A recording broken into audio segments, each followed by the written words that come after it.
This morning, your senior neighborhood reporter, Bobby Portovit, joining us live from Hewitt with the latest on this. Good morning, Bobby. Good morning, Sade. Melinda Richardson Sheffield. You know, it's a name that we've talked about a lot recently, and her crusade to save our bees is not slowing down, even though I don't really see any bees out here this morning. It might be a little too early for them just yet. But again, none of this is slowing down her efforts, and we're going to take a look at what she's doing now. Feel optimistic, pretty thankful. I have an update for you on a story that we first told you about 2 weeks ago about Melinda Richardson Sheffield's efforts to save her beehives.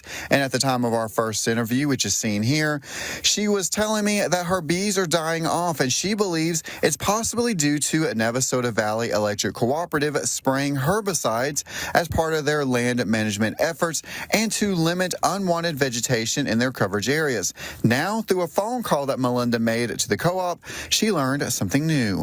I'm appreciative that Navasota Valley Electric, they have the spraying on pause. And there's no date set as of right now from the start again. And you may remember that I previously told you about Texas Ag Commissioner Sid Miller and the Texas Department of Agriculture looking into the disappearance of Melinda's bees. Now, Melinda has sent off some combs for testing, and while she waits for results, Melinda feels like this is a win and tells me she will continue her fight to save the bees and replace the ones that she lost.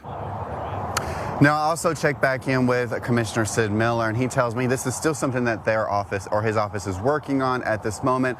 But if you remember a couple weeks ago when I did this story with him, he did say it would take, several weeks before we know anything and for those comb test results to come back. Sade? Well, Bobby, you've also been as busy as a bee covering this story. Can you tell us a little bit about what the company, the co-op, is saying as far as spraying in that area?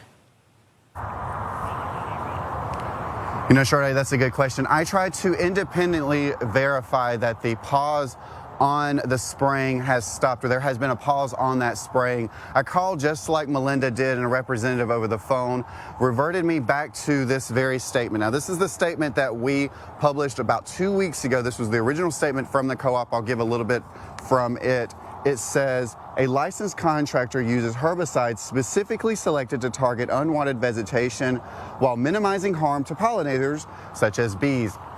And again, I put my contact information out, made other different efforts like that to hopefully get more of information and to independently verify this pause on spraying. Now, Melinda tells me that she actually spoke to someone directly with the co-op, as you heard in that story. And it's a pretty trusted source with her who tells her there has been a pause on the spraying. However, they did not give any context as to why. And we'll continue to work on this story. And if we learn any more, we'll publish it inside this story on our website. Sade?